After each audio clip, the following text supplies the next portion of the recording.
Yakin pada Allah. Keadaan apapun yang terbaik itu loh. Iki penak orang, saya enggak penak iba, penak.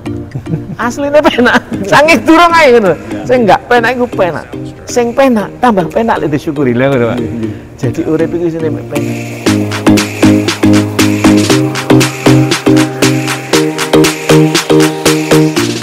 Kan guru harus bisa marah, bisa sedih, bisa tapi pura-pura aja itu sandiwara.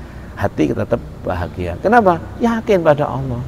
Keadaan apapun yang terbaik itu loh. Iki penak orang, saya enggak penak iba, penak. Aslinya penak, sanging durung ae ngono. Saya enggak penak iku penak. Sing penak tambah penak lek disyukuri lha ngono, Pak. Jadi urip iku isine penak. Tadi Pak masalah doa misalkan ya.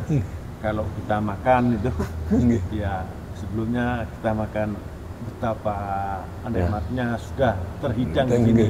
Padahal perjalanannya yang dari menanam, dari meramut sampai hidangan itu sampai tersedia. Masya Allah, astagfirullahaladzim. Jutaan. Kadang-kadang kita harus bersyukur lebih.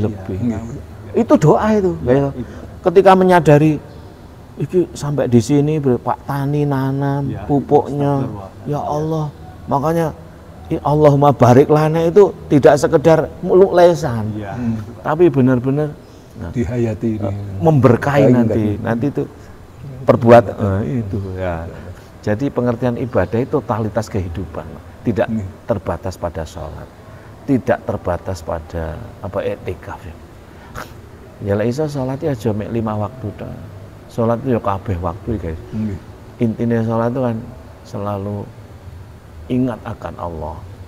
Minimal 5 kali sehari itu tapi intinya totalitas. Dalam makan kita sholat ya ingat sama Allah. Dalam apa aja ingat Allah. Ini kan itu innani anallahu la ilaha illa ana fa'budni wa aqimis sholata lidzikri. Inti sholat itu ingat Allah aja. Dimanapun ingat Allah. Saat. Tidak sekedar 5 waktu. Nah itu. Jadi kenapa kok sumpek? Ya aja sumpek ngono. Ya apa caranya guyu-guyu. Kembali ini memaknai apapun yang terjadi tadi. Kalau akhirnya kita misalkan saya memaknai bagi saya hidup ini adalah anugerah misalkan dapat kesenangan ya anugerah, misalkan dapat sakit, dapat yang enggak enak juga anugerah. Apa seperti itu? Iya. Semua dari Allah dan itu yang terbaik. Tapi ingat, itu sebab dari kita. Orang sakit itu bukan dari Allah ya, salahmu dewe. Kenapa pinggang ini sakit? Ya kamu kurang bersyukur aja. Iya. Kenapa ini kakimu apa? Orang kalau ini dalam buku tadi ya, kalau orang itu gila jabatan gila itu kan udah jelek. Suka jabatan tidak apa-apa, asal diarahkan dipimpin oleh iman. Meraihnya dengan cara yang baik untuk amanah. Tapi kalau sudah gila menghalang cara akan kena sakit tempurung, sakit lutut. Lututnya akan dikenai nanti. Karena jabatan itu identik dengan kaki, kekuasaan. Ya. Kalau kamu terlalu materialistik, nanti kena mah. Ini juga darah tinggi. Kalau kamu terlalu memikirkan apa kata orang, perutmu akan sakit. Iya. Ya, itu Pak, kalau kamu sedikit-sedikit jadi masalah, pinggangmu akan sakit. Jadi orang sakit itu sebenarnya bukan karena Allah. Perbuatanmu. Kamu berdoa untuk minta sakit, apa perbuatanmu itu doa. Ya, adalah apa yang Anda pikirkan. Untuk prasangka tadi ya. Apa yang kamu yakini, kamu sangka itu yang terjadi. Alias kita jangan sampai menyangka kepada Allah kecuali baik. Menyangka Allah itu gimana? Ya perbuatan Allah toh. Menyangka Allah nggak ketok, disangka gimana? Perbuatan Allah berupa realitas nyata ini disangka baik semuanya. Itu makanya ya perbuatan Allah semuanya. Gitu. Nah itu. Terus tadi Pak Sung tanya tentang zuhud ya. Zuhud itu, gimana Pak? Kalau zuhud sama maknai zuhud selama ini seperti apa? Selama ini yang saya waktu di sekolah itu ya. Di sekolah bahwa zuhud itu pokoknya orang kepengen dunia, ndak ingin dunia, nggak pengen dunia, pokoknya sederhana yang bareng-bareng sederhana.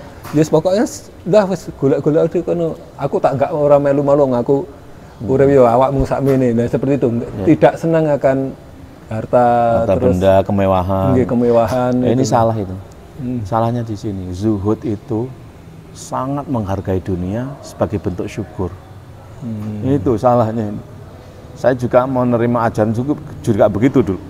Zuhud itu benci pada dunia. Nah, az-zuhud itu benci dunia. Enggak. Justru cinta pada dunia, cinta mobil karena bentuk syukur. Lalu kalau misal mobil sampai diuapi, lah iki lek wae Gusti Allah yo, lek tak terlantarkan berarti aku khianat. Nah ngono. Tak mensyukuri. Sampai kita dikasih apa ini?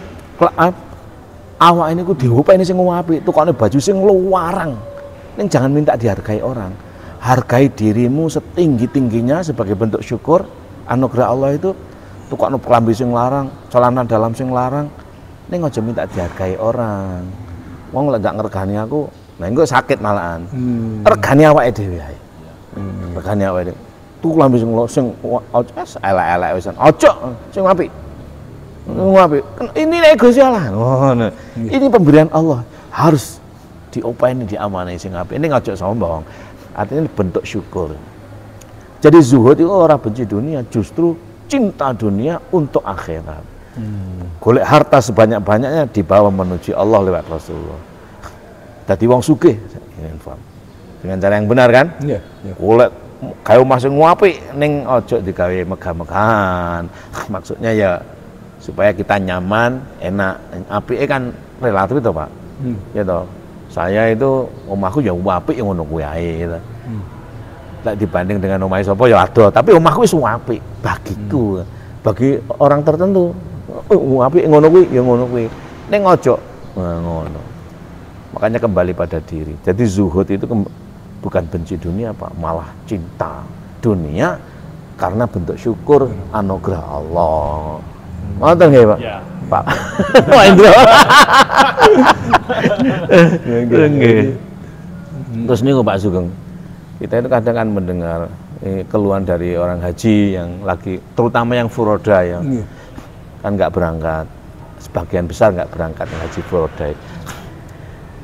Terus kenapa nggak berangkat? Ya takut dan lain sebagainya. Karena negara di negara sana walaupun namanya negara Islam itu ada ketakutan, tidak aman itu loh. Tapi sementara teman-teman kalau pergi ke New Zealand, pergi ke Singapura kok merasa aman. Lalu berspekulasi misalnya, nek ngono Islam kene timbang kono. Nggih maksudnya no. Jadi kan apa merasakan itu? Nggih.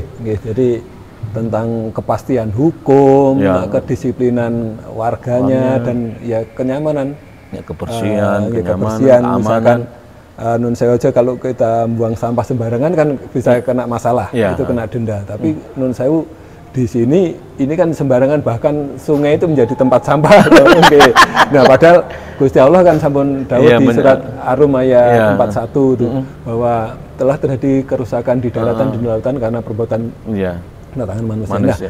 Nah, kira-kira metode yang saya tanyakan justru ini, metode bagaimana membumikan ini ajaran-ajaran Islam itu sehingga kita yang menganut agama Islam ini dan negara Indonesia yang mayoritas Islam itu lebih bisa mengamalkan ini. Apakah ini metodologi pengajarannya yang perlu dievaluasi atau bagaimana sehingga ini betul sekali kita lebih bisa diaplikasikan kembali kalau kita mau mengamalkan misalkan dari tasawuf itu sendiri sebenarnya itu lebih pada bagaimana mengamalkan ini apa yang kita kita yakini.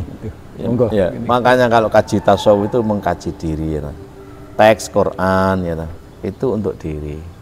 Nah sementara kita ini, mohon maaf ya, sebagian besar di kalangan atau sebagian kecil ya, itu disampaikan memaknai balighu ani walau ayah, sampaikan apa yang dari aku sekalipun satu ayat itu berdakwah mengajak orang. Lali awake dhewe. Kita itu punya konsep dipakai orang. Kenapa? Karena kita ceramahkan, nggak kita lakukan. An-nazafa minal iman. Kalau kamu nggak bersihan berarti nggak punya iman. Sampaikan pada orang pada melakukan kebersihan, kita nggak mandi lah. Ini ini kelirunya. Makanya kaji tasawuf itu tag itu untuk diri. Jadi sebenarnya yang dimaksud dengan mengajak itu bukan mengajak orang lain, mengajak dirimu sendiri itu loh, Nah, Maka kalau kaji tasawuf itu, kalau kita ngaji itu kan ngiseni gelas dewe. Nanti lek penuh itu moncrat itu loh. Jadi orang kok ngiseni gelas dewe, orang lah kita nggak punya air ngiseni, akhirnya ribet. Nah, makanya kalau tasawuf itu harus selesai dengan dirinya. Makanya saya katakan ngaji tasawuf itu harus selesai dirinya dulu, baru pada orang lain. Nah, kenapa di negara, misalnya mohon maaf ya, aman itu kok tidak didapatkan di negara Arab? Rasa aman ya, mohon maaf. Misalnya di Saudi itu kadang kita merasa nggak aman, justru di New Zealand merasa aman. Ya ini karena itu, kalau di sana sudah epistemologi udah beres. Nah kita itu aspek ontologisnya belum, masih geger itu loh. Kita itu masih gegeran persoalan ibadah misalnya, masih apa ya, kunut nggak kunut geger, no. Tahlil nggak tahlilnya kafir mengkafirkan. Ya wis lah, itu selesai lah, itu urusan diri dia. Makanya kalau tasawuf itu yang disajikan itu jangan kebenaran, jangan pula ketepatan diri, tapi kebaikan. Itu tadi masuk di apa? Nafsu ya? Ya. Tadi itu. Iya juga. Jadi mestinya untuk dirinya, untuk menundukkan nafsu diri, tapi justru dilempar ke orang. Karena Islam itu ada 3 ya. Islam, iman, ihsan. Islam itu totalitas kebenaran, iman itu ketepatan diri pada dirimu, ihsan itu ekspresi kebaikan pada lingkungan. Nah kita ini yang disampaikan Islam itu ibaratnya kan barang loh, beras ya, daging ini ketepatannya apa ya, digoreng oleh iman kita, digoreng, dimasak jadi sate, baru disajikan, namanya ihsan. Nah baru daging dilempar-lempar. Islam nih jadi masalah gitu loh. Nah makanya di New Zealand misalnya itu sudah ihsan, tapi kita baru Islam aja belum selesai. Dalam totalitas sosial loh ya. Tapi mungkin kalau makanya keyakinan nggak usah disampaikan. Keyakinan, iman itu pada diri masing-masing. Iman saya dengan Pak Sugeng, dengan Pak Indro tentu beda gitu. Bahkan juga Islamnya juga beda loh Pak, mungkin Islam. Amal zahirnya loh. Aku kuat maca Quran, jenengan kuat sholat, beda kan? Loh, jenengan sholat duha sampai 40 rakaat, saya paling banyak hanya 8 misalnya, kan beda. Kon mek 8 lho, geger no. Ya sudah, sendiri-sendiri aja sak mampune. Ono leleke haji ya ono sing gak haji, lek geger ta. Kon durung haji lho, urusane wis ben. Dia omongi haji ben anu ben. Nah, sing disajikan tuh kowe lek mulai haji ki piye ngono. Ya. Kowe lek mari salat itu dadi piye? Jadi ingat dawuh jenengan waktu dulu saya nderek ngaji jenengan yang dulu sudah lama sekali waktu di Badut itu, bahwa setelah kita yang akan menjadi dampak itu sebenarnya setelah kita sholat, misalkan antara duhur sampai asar itu perbuatan baik apa yang bisa Anda lakukan setelah sholat itu loh. Itu dampak sholat sebenarnya itu ya di sana. Kenapa sholat itu bisa mencegah keji dan mungkar itu sebenarnya setelah sholat itu apakah kamu bisa mengendalikan diri dan nanti sampai sholat nyambung apa orang? Lah nggak nyambung namanya nggak sholat. Sholat itu artinya sambung. Sholat itu artinya sambung. Sambung zuhur dan asar gitu. Salam assalamualaikum, kedamaian pada kita semuanya, keselamatan ya toh. Saling kasih dan saling berkontribusi. Apa enggak? Enggak. Lah, iki rada menit terus Allahu Akbar maneh. Nipis-nipis Allahu Akbar maneh. Ngono ta jane asline ngono kuwi. Lek gak ngono berarti ya ora salat. Nggih. Ki salat kene enggak salat berarti putus. Enggak nyambung kan? Juduk salat sing diarani salat itu nyambung. Secara waktu kudu nyambung, secara zaman kudu nyambung gitu. Dari maghrib yang isya kudu nyambung, dari isya yang subuh kudu nyambung. Disebut salat. Lek ora nyambung disebut ghairu sholat. Ini kan ghairu silah kan. Makanya lah silaturahim itu kan awake dhewe nyambung. Sholat itu nyambung awake nang Kanjeng Nabi. Sholawat Kanjeng Nabi rawuh nyambung kita kan, nyambung artinya. Nyambung arti bahasa nyambung. Lek enggak nyambung berarti ya ora nyambung. Ya mek tengklak-tengkluk tok.